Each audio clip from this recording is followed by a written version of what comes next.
Do you have any small cracks in your vinyl siding?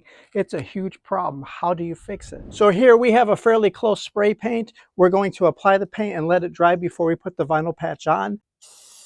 It feels good. It's not cheap. I'm going to center it. Now, if you were to get air bubbles, you can smooth them out by pushing from the inside out. Overall, I'm pretty happy with how that turned out. Okay, so on this one, it's cracked right at the bend of the siding. So this one's more complicated. I'm gonna leave enough overhang so it can wrap underneath and then grab the underside. Try to get that wood grain pattern to start coming through. Do you have a siding crack that you need to patch? I'm going to show you a quick and easy way you can do it yourself. Bondo by 3M is a line of fillers that is an amazing product. Most vinyl siding has a simulated wood grain, so we're going to sand it later and do a pretty good color match. The original siding, most sidings do have a simulated wood grain, so we're actually going to replicate that a little bit. I think that's going to blend in pretty good.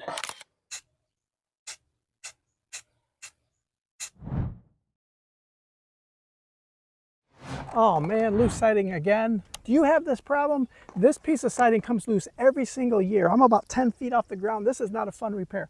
This is an amazing invention. Loose siding fasteners. This is a patent received product made in the United States. This is going to be underneath the loose piece of siding. You're going to take your siding clips, feed it through the nail slot. Then you want the curved piece to lock into that channel. So through the nailing slot, then take that curved piece facing the siding, clip that up into the siding. You actually hear it clip and just fold it on back. Now when you look underneath, if you see that metal edge, that siding clip, then you have not clipped it in well enough. When it's properly installed, you'll see no metal clip. You'll only see vinyl siding.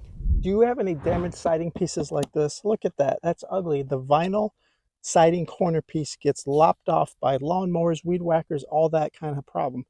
So to start, we do need to remove the siding. So once you get it started, it'll reveal the nail from the previous siding piece, and you're just going to remove that with a hammer.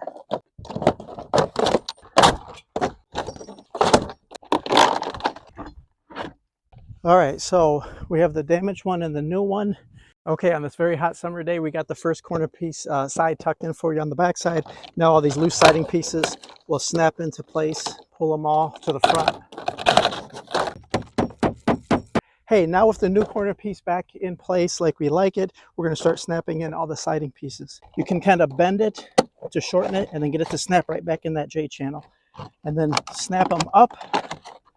And you want to get the same height as you had before. If your courses are dramatically off, they won't interlock like they should.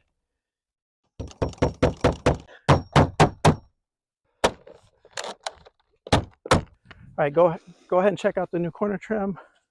Okay, you always seem to have this one annoying piece of siding that flops in the wind, and no matter what you do, it doesn't snap back into place, or it doesn't stay in place properly and always comes loose again. Let's talk about it. What I want you to do is take out the nail, and these are simple roofing nails. Siding is often hung with just roofing nails. That's your previous hole.